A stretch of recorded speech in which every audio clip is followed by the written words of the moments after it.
Laidą pristato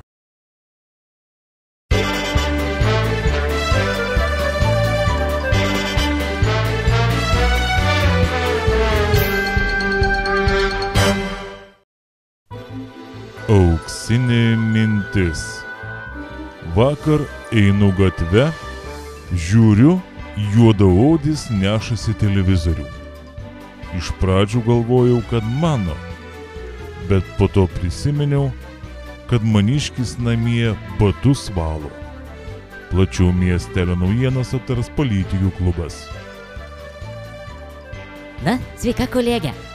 Na sveika, kaip ta laikais? Na kaip nauji metai, taip ir nauji lapai. Nu apie kokius čia naujus lapus kalbi, kolegė?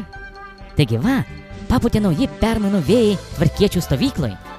Kokiegi nauji vėjai, tipo tvarkos nebelyk ar teisingumą, ar abu išputėte tavo vėjai? Na ne taip žiauri ir ne taip sarkastiškai, kolegė. Tiesiog Panevėžio tvarkiečiams kėdžių perstumdymo metas. Penktadienio vakarą paaiškėjo, kad ilgametis Tvarka ir teisingumas Panevėžio skyriaus pirmininkas Sigitas Činka savo kėdę privalės užleisti miesto tarybos nariui, kolegai, Panevėžio butų ūkio inžinieriui Mindaugui Liutkui. Ir kas čia taukia dabar? Na nieko, tiesiog vienas pralaimėjo partijos skyriaus pirmininko rinkimus, o kitas laimėjo. Žinot, kolegė, nieko čia baisaus. Aš ir nesakau, kad čia baisu, bet vis nusimato permainų. Kokių permainų? Papasakok man, aš pasijuoksiu. Galite juoktis, kolegė, bet naujasis pirmininkas tikina, kad atėjo laikas permainoms. Permainoms? Kadagi jas bus? Kada? Greitai. Naujai išrinktas pirmininkas teigia, kad partijoje permainų tikrai bus. Kokiasgi permainas laukia? Na, naujasis pirmininkas apie permainą sakė, kad dar per anksti kalbėti, bet jos tikrai bus. Klausykis, kolegė, aš mysliu, kad nebus jokios naujos partijos pirmininko. Kaip tai nebus? Juk įvyko partijos skyriuje rinkimai. Na ir kas, kad įvyko, bet taigi nežinai paskutinių naujienų. Kokių paskutinių naujienų? Agi tokių, kad tuoj pačios partijos nebeliks. Kaip tai partijos nebeliks? Jūs ką, juokaujate? Ar dar neišsiblaivėte?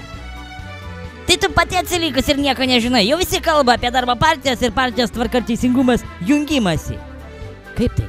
Nieko nesu apie tai girdėjusi. A va taip, niekas vištom ir nesako, dirba tyliai ir ramiai. Bet tai palaukit, tai jungtuvės bus ir Panevėžyje? Nu tai aišku, atvišta. Ir ta centristas sako, priims kartą. Tai norite pasakyti, kad jungiasi ne 3 partijos? Taip, būtent šitų ir noriu pasakyti. Bet tai palaukit, Panevėžyje darbiečiai su tvarkiečiais kariauja, nesugyvena kaip pelė su kate arba šunė su kate. Žinai, kai centrinė partija valdžia vietiniams vadukams prispaustas uodegas, tai Janis padarys viską, kiek praeikė, nes kitą atveju patiems teks atsisveikinti su partiju. Tai palaukit, kaip čia dabar išeina? A va taip ir išeina, kad surinktam deriniui bus renkamas naujas pirmininkas. Kaip ir sakiau, viską žinai, reikia.